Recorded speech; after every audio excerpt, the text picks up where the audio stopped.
Good morning, everybody. How are you all doing?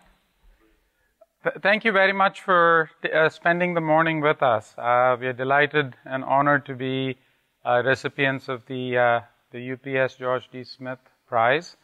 And it's a great opportunity to share what we are doing with you. We've created a unique and distinctive analytics program at the Heinz College. Heinz is home to two schools at Carnegie Mellon, the Information Systems School at Carnegie Mellon and the Public Policy School at Carnegie Mellon. A very unique and distinctive blend of analytics, technology, and public policy. It was founded close to 50 years ago now by Bill Cooper, who was a legendary operations researcher, with the vision of educating men and women of intelligent action. The two words intelligent and action are particularly meaningful to us.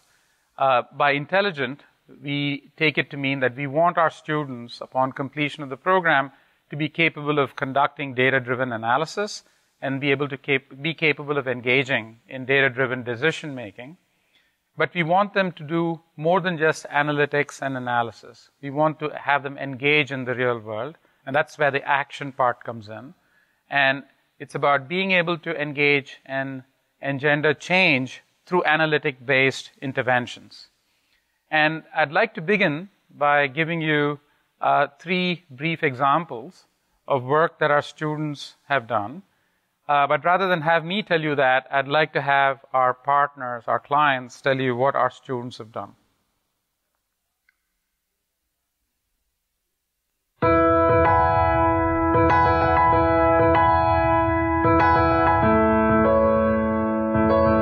United Way has an important resource for people who are struggling financially. These are people with disabilities, frail seniors, the victims of disasters, disadvantaged children. But a lot of people call our 211 helpline looking to keep their utilities on in our cold winters. We don't have the resources to solve all the problems, but the Heinz College students help us to really figure out what are the critical issues. They did the analytics. They looked at what Pennsylvania was doing and what we could be doing, because other states and other jurisdictions had really focused on how do you help the frail aging caregiver of adults with disabilities. And out of it came a fantastic report, Closing the Gap. And it's a report that we've sat with the governor's office in Pennsylvania twice.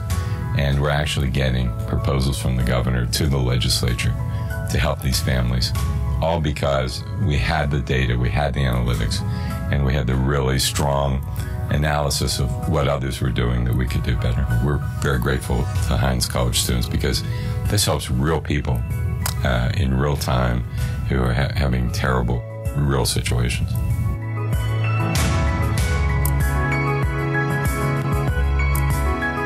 One of our providers, a cardiologist, was concerned that some of the echocardiograms that were being ordered might be inappropriate.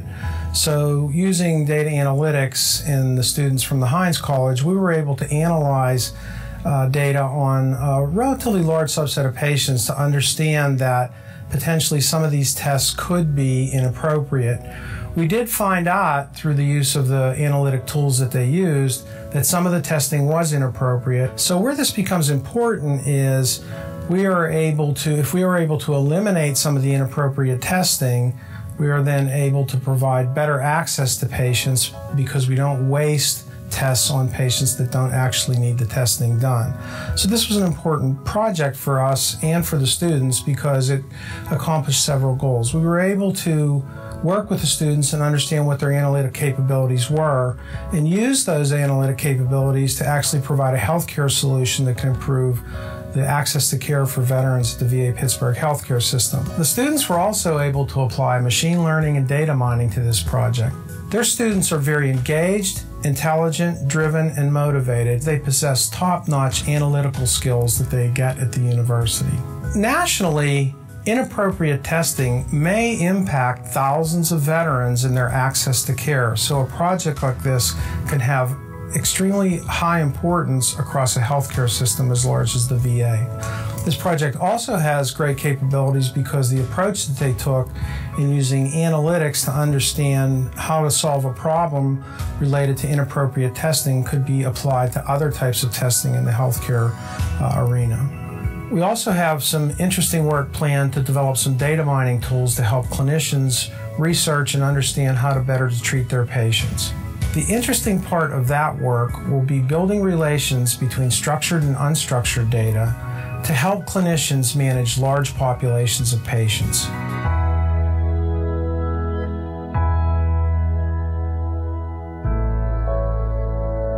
The mission of REACT, the Real Estate Assessment Center, is to assess the affordable housing in the United States. We provide housing for about 4.4 million families. That's about 10 million people that wouldn't have a place to live if we weren't providing this kind of housing.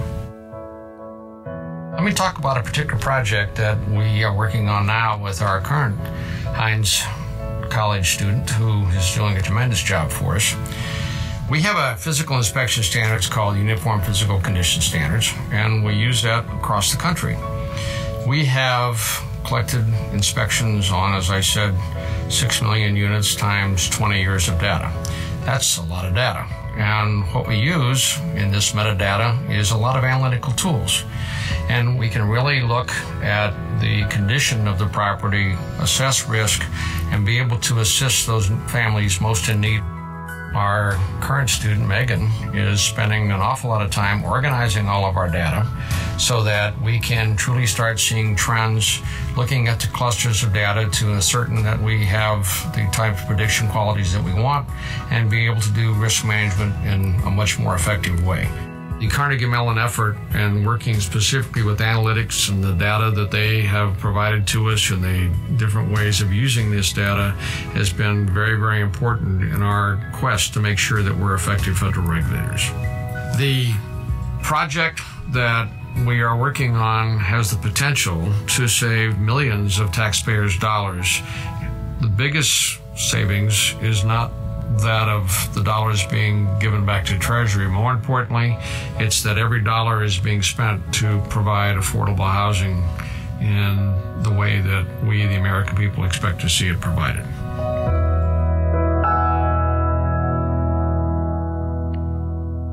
In each of these three examples of societal problem solving that you heard about, I'd like to highlight three elements. The first relates to the kind of methodological skills our students brought to the table, be it mining of two-on-one calls and doing supply-demand matching, or cluster analysis, or classification using naive Bayes. The second piece is being able to either build systems and deploy them and or develop reports that are very insightful, that have high impact from a policy-making standpoint. And third, you heard them talk about the kind of engagement our students have to bring about change.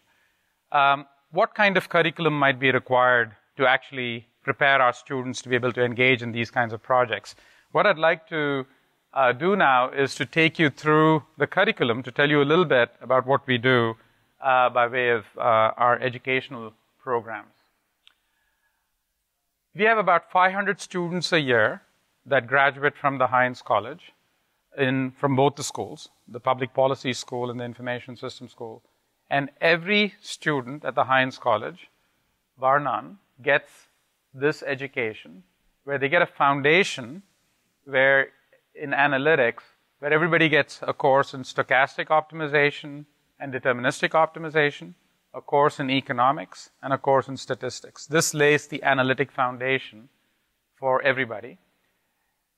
To add to that, in recognition of the fact that data is never analysis ready, we've always had a deep commitment to educating students in information technology to have them be able to work with data, to massage it, to manipulate it, to get it to be analysis ready. But it's more than that.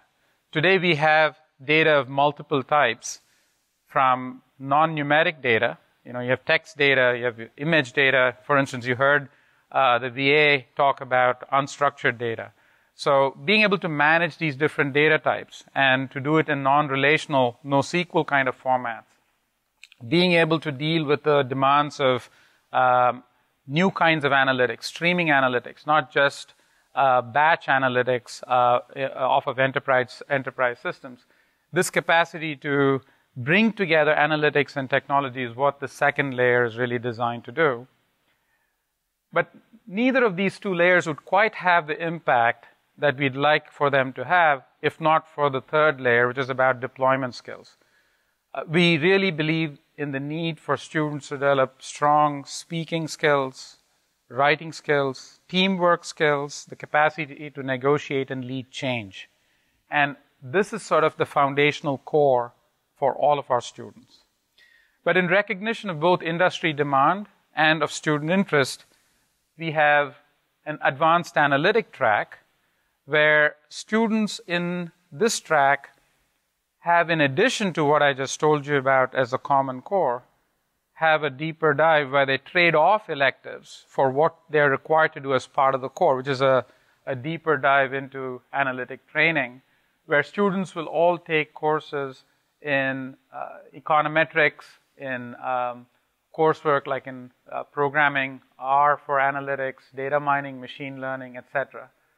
The important thing to note here is, unlike many other programs, while we do emphasize predictive analytics and optimization, we go beyond that to emphasize causal inference. So this idea of providing holistic analytic training, we believe, requires you to understand not only predictive analytics that's often correlation-based, but you really need to understand how to establish causality. And this really comes from our roots in trying to combine operations research and machine learning type training with the kind of focus on causality that social science brings to bear. You know, that's the sort of the holistic training that we seek to offer. So over and above the core coursework that I've just outlined, we have a rich variety of courses that are elective courses. Again, organized along the three layers that I talked about: analytic, foundations, technology, and deployment skills. I'd like to highlight a few of these courses for you. And while it's organized in two columns by the School of Public Policy or the School of Information Systems, we do not have departments and we don't have the siloing. So oftentimes you'll find, in fact, you'll hear from one of our students, Sean, who's a public policy student, and they take courses that are being offered in the Information Systems School. And vice versa, you'll hear from Carla, who's an Information Systems student. She takes courses in the Public Policy School. This capacity to sort of draw on and leverage the coursework in both of the schools is a huge advantage. And if you take the econometrics courses that you see there, many analytics programs do not teach econometrics. We believe it's really important to teach that because there's a big emphasis on causality and mechanisms to establish causality that econometrics teaches that rounds out the training in optimization and machine learning and predictive analytics. On the right, you see text analytics. I mean, 5 years ago, we didn't have a course in text analytics. Now we do, in recognition of the large amount of unstructured data that's available. In fact, you'll hear from Sean's project how they used Twitter data, for instance, in their project. So I think text analytics is an example of a course that many of our policy students take. So this capacity to sort of bridge and cross boundaries is an important element of what we do. In our coursework on technology, many of our policy students will take courses in Python or R for the data getting data ready for analysis, and vice versa. We find that many of our students in the Information Systems School who are already very fluent in programming, taking courses that are very specific to policy context, and you'll hear more about it from our students. Finally, on the deployment skills side, to complement what I've already told you, we've been very fortunate to have alumni come back to teach courses like the Art and Science of Business Analytics. So this is a course that doesn't really talk about methods of data analytics, because that's already covered in the coursework, but it's about how to actually run client engagements. How do you think about asking the right questions, structuring unstructured problems, what kind of data to collect, what's the right granularity of data to collect, how do you make do with incomplete data, all of the kinds of things that you encounter in a real analytics project. That's really the kind of course the art and science of business analytics is. So in summary, if I were to take a step back, the coursework that we have, the curriculum that we have, serves students both in terms of foundational kinds of ways in the manner that I spoke about. And as I said, 500 students get the foundational coursework that we offer. We get 100 students making their way through the advanced analytic track. So 1/5 of the students that graduate are in the advanced analytic track.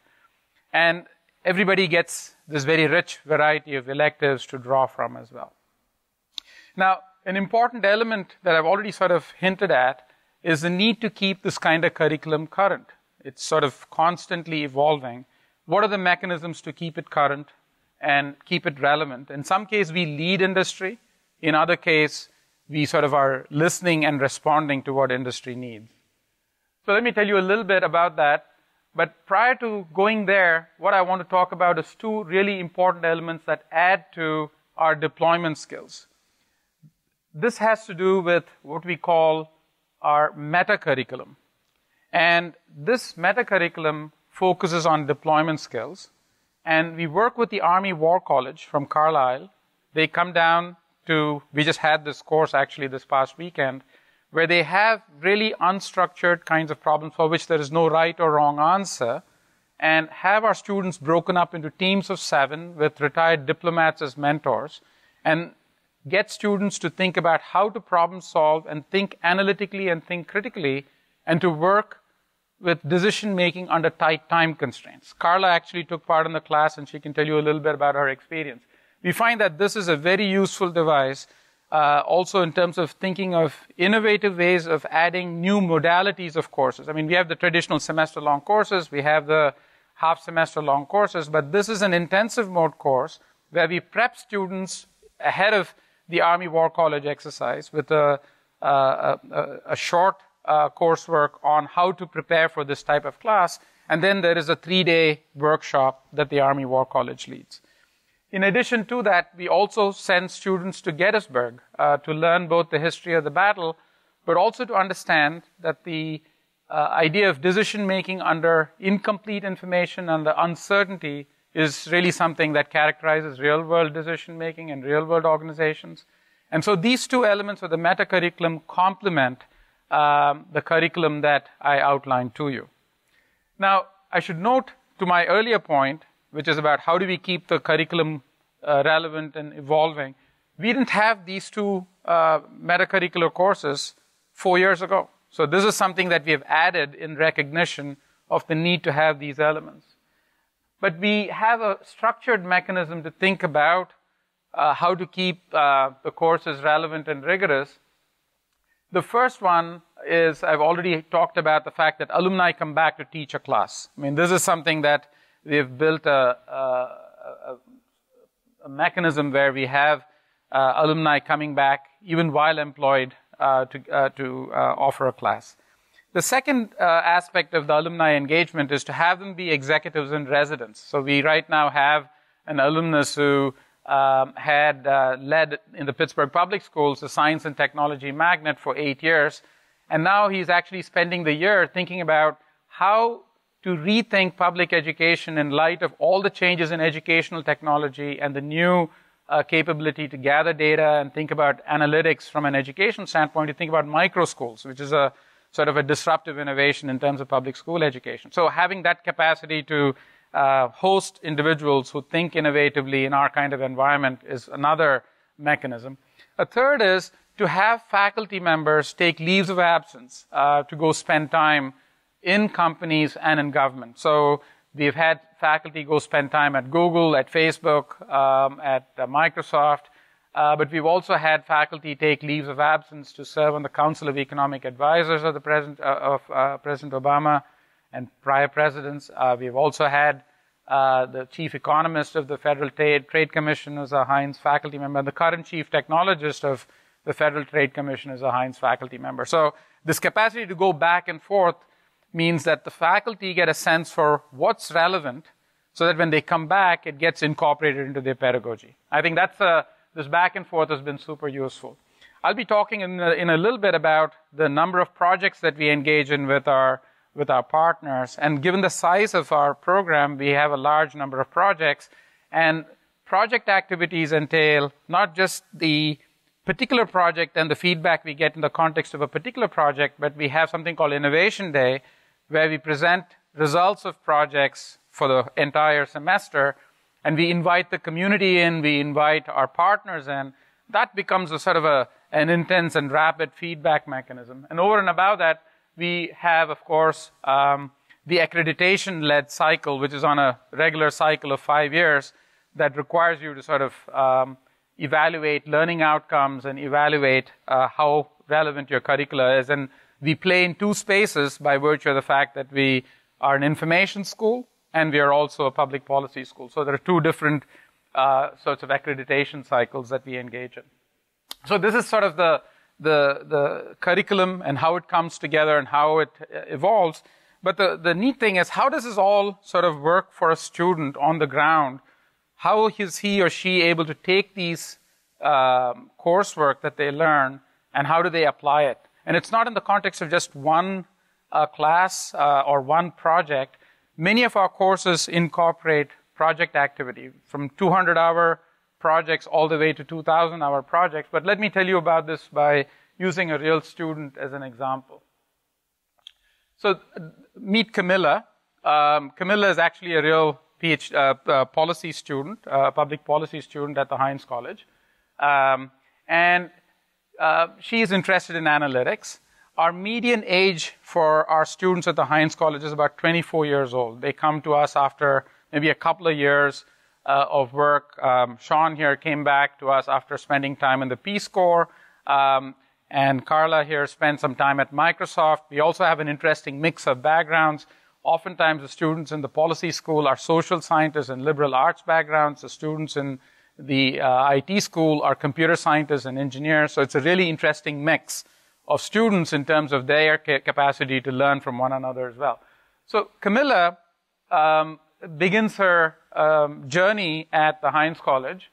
And in her first semester, she hears from leaders in industries that we engage with in technology, in consulting, in healthcare, and government. So that's Steve Shapiro, who's the Chief Medical Officer of the University of Pittsburgh Medical Center, Mayor Bill Peduto of Pittsburgh, and Secretary Fox, who leads the Federal Department of Transportation. She hears from these leaders, and her interests are piqued by wanting to work in city government and in healthcare. And we have 8 research and industry-focused centers at the Heinz College that students have the capacity to engage with. But given her interest, she chooses to focus on our Metro 21 initiative, which is our Smart City initiative, as well as our Center for Health Analytics, which is our healthcare-focused center. She takes on an apprenticeship at the research center to better get a sense of, what the opportunity is that she would be wanting to pursue, and that leads her to a summer internship, which is a required internship, with the City of Pittsburgh Office of Innovation. And at the City of Pittsburgh's Office of Innovation, she leads an open data portal initiative.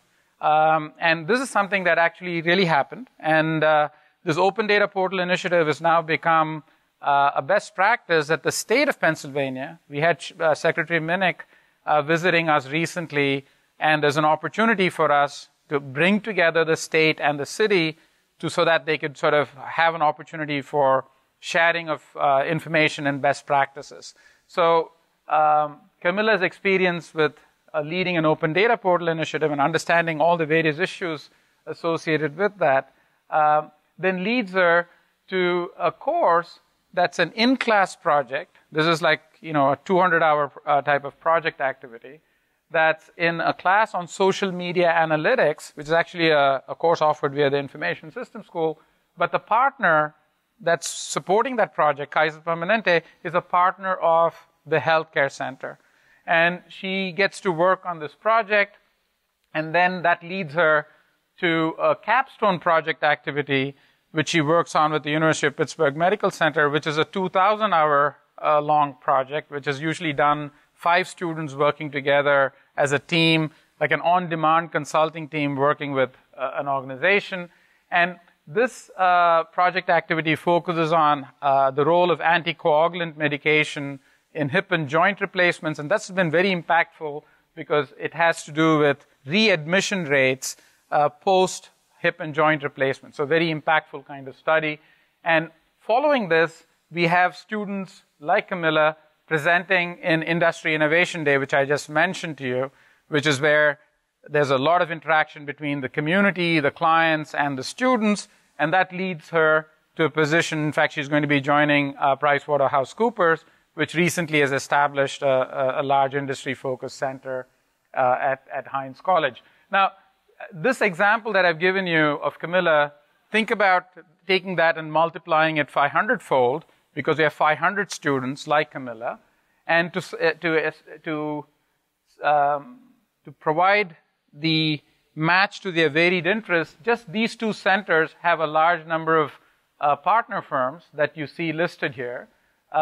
And then over and above that, we have, the 8 centers that I mentioned. So this is sort of the ecosystem of partnerships that a student gets to experience, and has the capacity to take courses, the in-class projects, the opportunity to do internships, the opportunity to do capstone projects. All of this comes together by virtue of having this type of partnership system that has been put together. Now, you might be asking, what does it take to do this kind of thing? What does it take to build this kind of partnership system? We see this as a closed-loop partnership model, and I've already talked about the industry-focused center just now by telling you about the ecosystem it supports and the partnership opportunity that it affords to our students. But in addition to that, we have this interaction between faculty and their engagements, which I talked about going back and forth, and our Career Services Center that does a remarkable job connecting with alumni who bring back internships, who bring back employment opportunities, and if all of these work together in sync, and we have 12,000 alumni today, that, and in addition to the organizations from the outside interested in our students, leads to the kind of opportunities where we are able to execute 100 student projects a year, because like I said, 500 students, 5 students per team, 100 projects a year, and the capacity for organizations to hire from this really wonderful and exciting pool of students. So that sort of is a quick summary of how these elements come together. What I'd like to sort of now transition to is, these elements that I've just talked about are not some things that we've just developed today.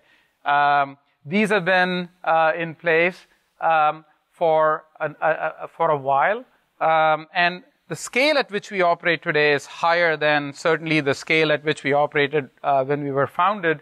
But I'd like to call on my colleague, Professor Al Bloomstein, who was a former president of ORSA, TIMSS, and Informs, and also a founding faculty member of the Heinz College, to now speak about both the history of the Heinz College and how it was founded and all the elements that went into it. So let me have Al use the microphone. Al, if you could stand. I thought it might be interesting to hear some of the history of how we got to the kind of state that Krishnan just described. We were founded in 1968 when Richard King Mellon, who had been the prime mover of getting industry together to clear the dirty skies of Pittsburgh that prevailed until the 50s, and he got the city to clear itself up, changing bituminous coal, and really founding the very lovely atmosphere that we're ended up with today. In the 60s, however, Pittsburgh, as the rest of the country, was faced with lots of turmoil, many problems, many culture changes, and Mellon realized that this was beyond anything he could deal with. So what he decided was that we needed an academic institution to take those issues on, and he gave a grant of $10 million to Carnegie Mellon University to set up something that was then called the School of Urban and Public Affairs. And the first dean who really set the tone for where we ended up being and becoming was Bill Cooper, who was then a major leader in the business school, then called Graduate School of Industrial Administration, or GSIA. And Bill was drawn from that school to be the first dean of SUPA, as it was known, and brought a number of faculty from the business school. And I met with him in late 68 and came in early 69 because I was aware of the enormous change that GSIA had made in the whole thrust of business education, hardening it, quantifying it, and becoming a leader. And I anticipated.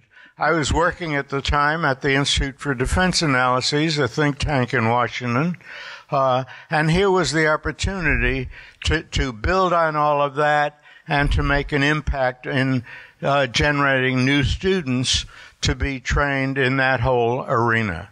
So the new faculty between 69 and 70 met to decide on the curriculum. And naturally, the curriculum included the hard courses of economics, statistics, operations research, management science, and a variety of, as well as management information systems even then. But it was clearly building on the tradition of Carnegie Mellon.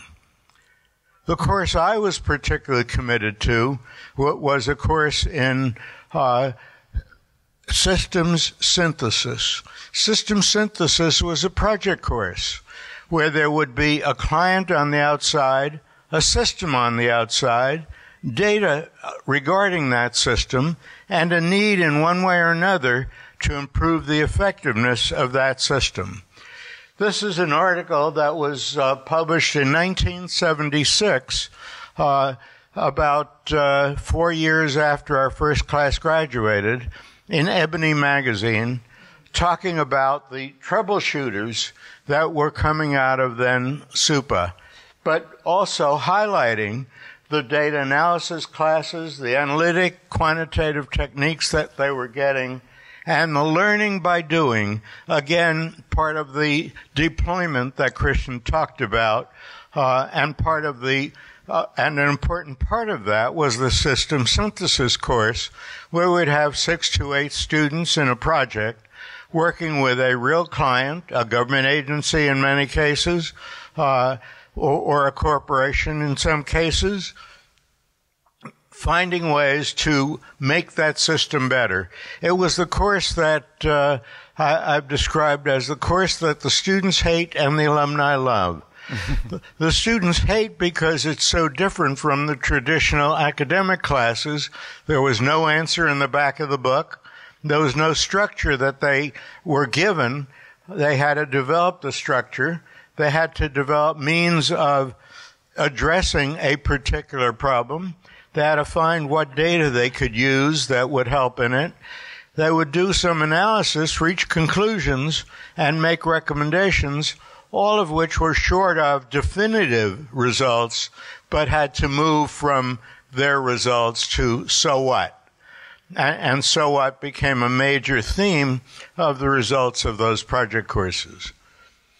It was, the school grew. Our initial class had 12 students graduate.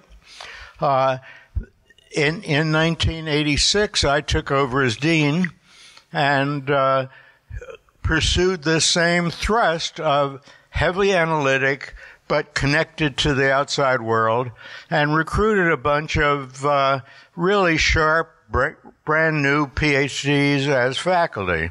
One of whom was John Calkins, who had done some work on drug issues when he was a PhD student at MIT in the OR Center. He's now really the world's leading analyst of drug policy, bringing a whole variety of models to the table. Linda Babcock, who was an economist at Wisconsin, did a lot of work on game theory and has done some major contributions in negotiation, teaching it, research in it, with some important research in gender-related factors in negotiation. And, of course, a young guy out of University of Texas at Austin, Ramaya Krishnan, who brought not only OR, but information systems to the table, so that we realized that information systems were a growing need, and Krishnan came in and started building that capability. All of that continued, and I had set up an Urban Systems Institute to look at urban systems in a variety of ways, and looked at transportation systems, looked at correction systems, looked at information systems, and particularly the interaction across them, including the human services system that provides, an example of which was what you heard from United Way. So the school grew, and we set up a separate school of information systems back in the early aughts, augmenting this original school of school of public policy and management.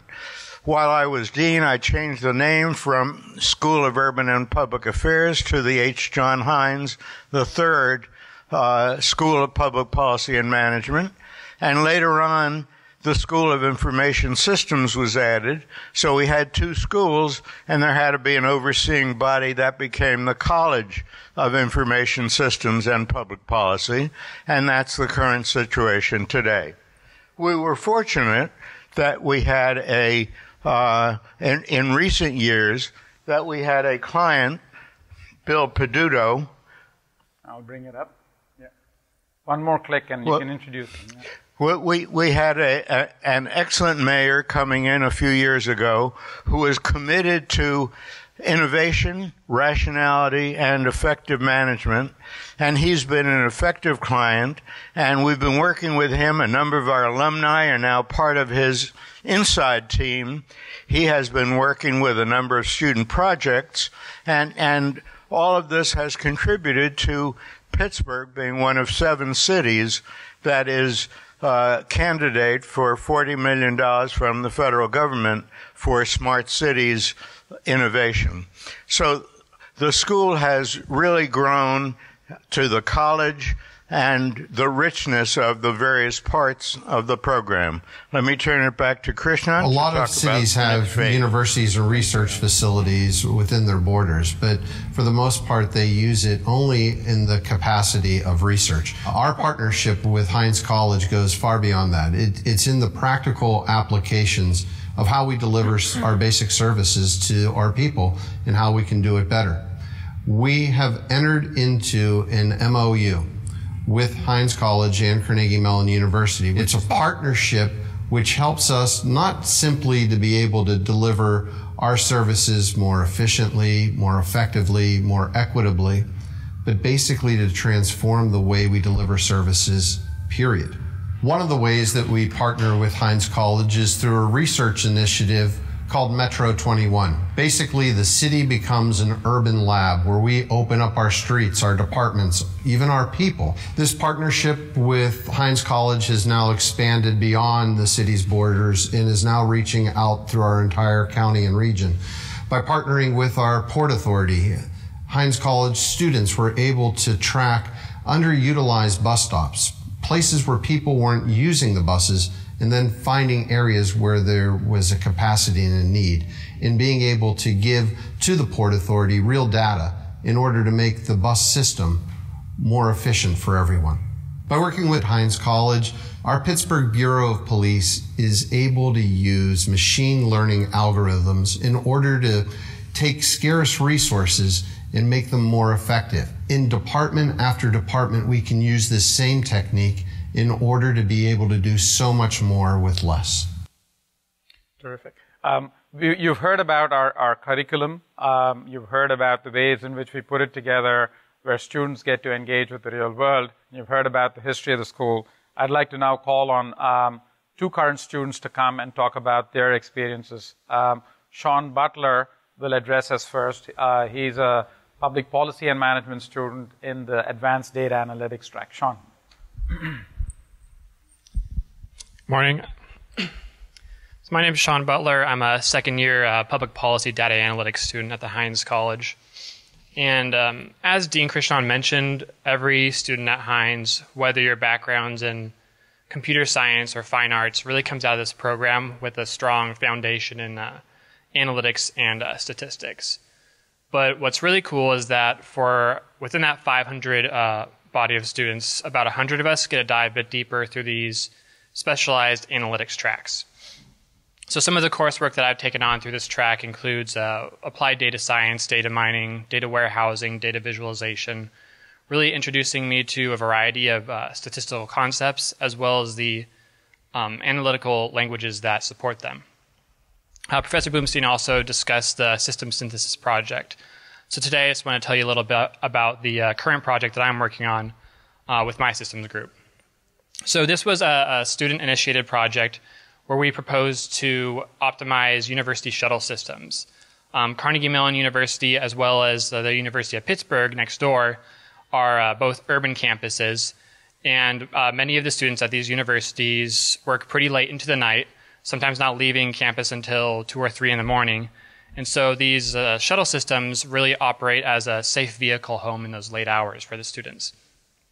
And we had observed that some of the service areas of both of the university shuttle systems were overlapping and wondered if we could integrate those in such a way to better serve the entire student population. And so we proposed a project and it was approved, and we spent the first month or so interviewing several stakeholders and collecting data, and eventually after that first month we hit a snag.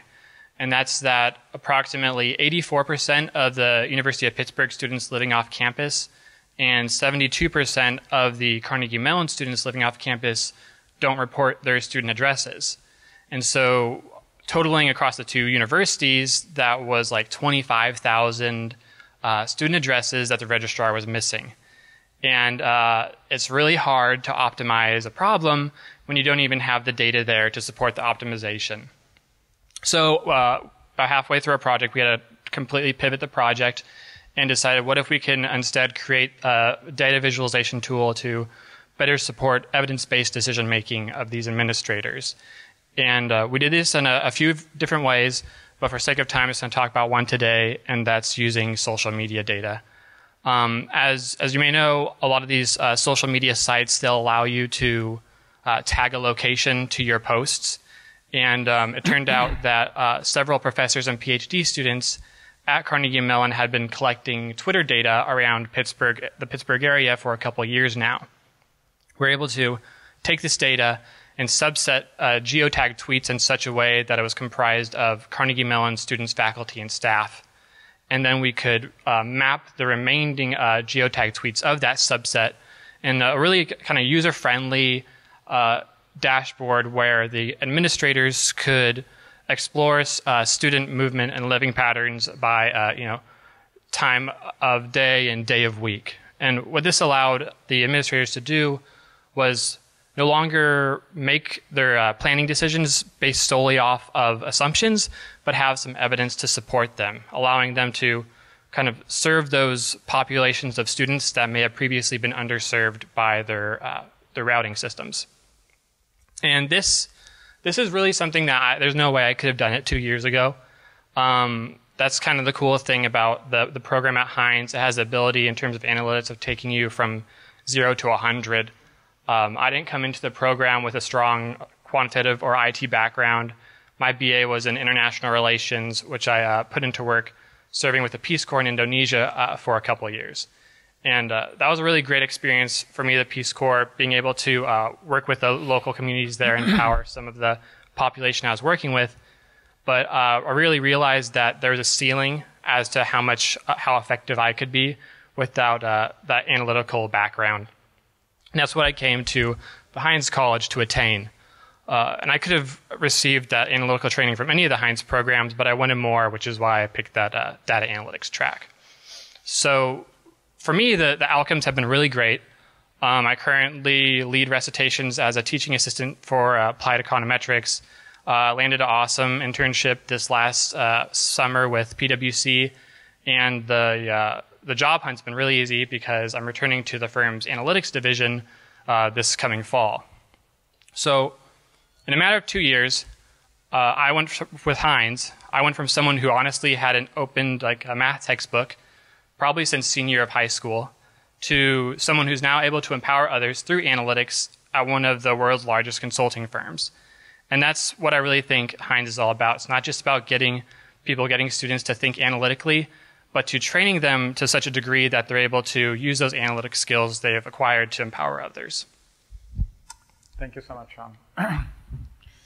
I'd like to now call Carla Aluyo to come and tell you about her academic journey. Carla. Thank you, Dean Krishna. Hi, I am Carla Aluyo, and my experience is different to Sean's in some ways. So I was a computer science major at my home country of Peru, and I worked for Microsoft for a couple of years before coming to Heinz. And, well, it's been a really great time here. I wanted to get more education and thought that the #1 ranked School of Information Systems was a pretty good choice. So this experience has been enriching for me in so many ways. And I wanted to tell you first that I am not one of the students of one of the programs, data-intensive programs that Sean listed. Still, I've taken statistics, econometrics, management science, and a causal inference class. So the dean is like 100% correct when he mentions that we all get a lot of exposure to analytics. I want to elaborate on that last class, the causal inference class, because for me, it was a game changer. It took me from a person who wanted a very technical software job after graduation to a person that wants to be a data scientist. I want to convey that transformation with a project that I made in that class. So who doesn't own a smartphone? I don't see anybody texting, and that's a great thing. We've kept you up and running.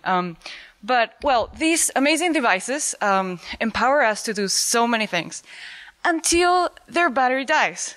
So during this class, I worked on a project where we analyze how users' intention to download an application changes when they have information of how that app drains your battery beforehand. So by using the concepts we learned in class, we captured not only correlation, but causation, and I loved it. We designed an experiment. We had a control and a treatment group. We deployed a web page to run our A/B testing, not differently than what Google, Facebook, LinkedIn, or any other technical firm would do nowadays before releasing a new feature to their consumers. So we gathered the results. We used statistics to analyze those results. We corroborated those results with more statistical tools, and it was great. Spoiler: intention to download decreases when you have information of how an application drains your battery. I really like those classes, but I still wanted to tell you something. So one of the things I love from Heinz is that blend of public policy and information systems. And when Dean Krishnan mentions that there's a very, say, blurry line between both schools, I'm a living example. Every semester, I love to take a class or two in the policy school. And I want to tell you about one I did last weekend. So I participated in this Army War College exercise.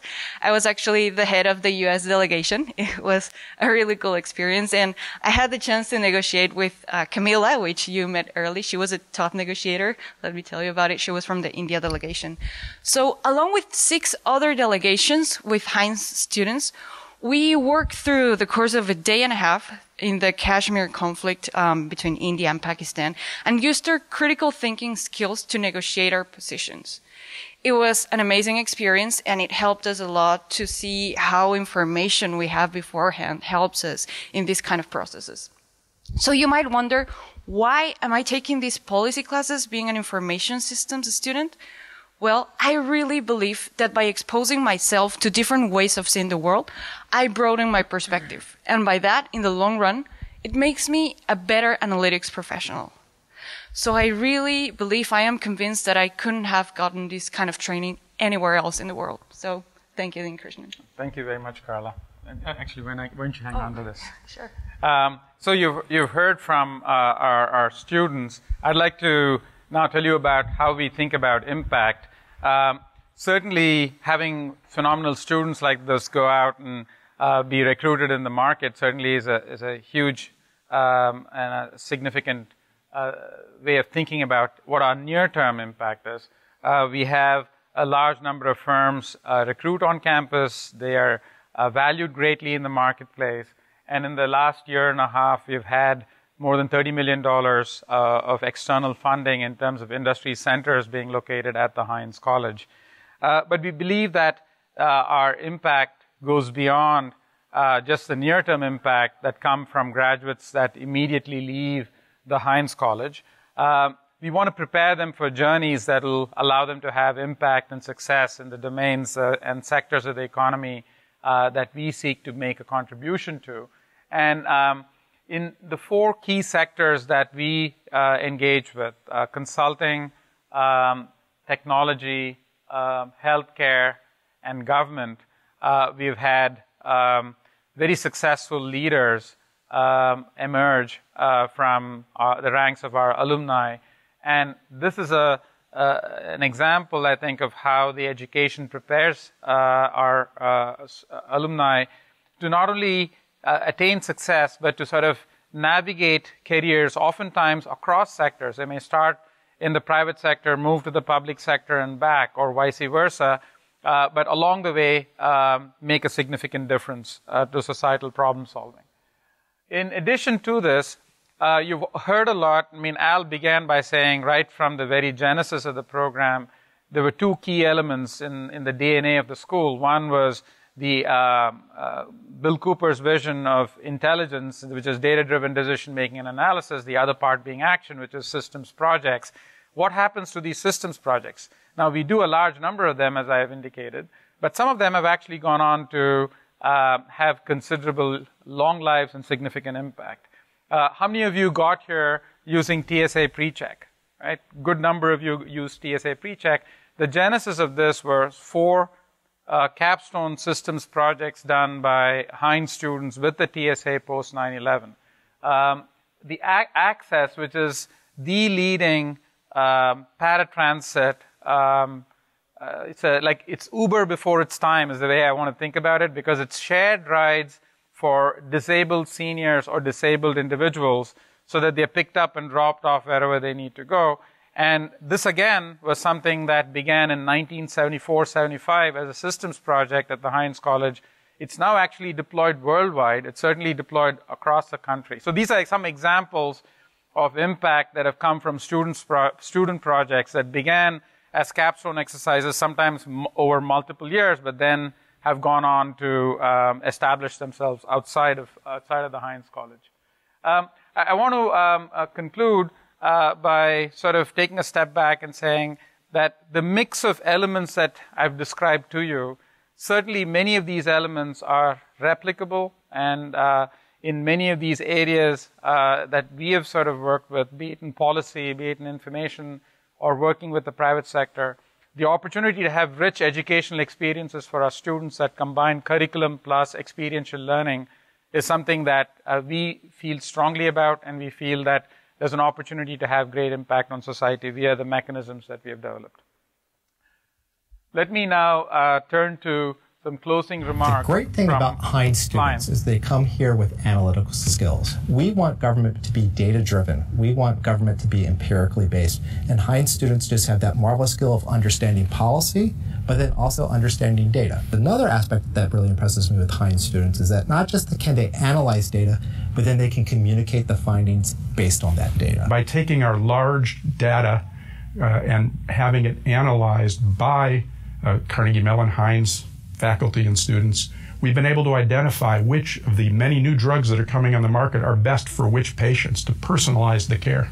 That will save us hundreds of millions of dollars. And we've actually taken a few of those Heinz College graduates and embedded them right here in the government in order to be able to make the changes that other cities will follow. We put it together in a package that allows our students to take these tools and make the world a better place.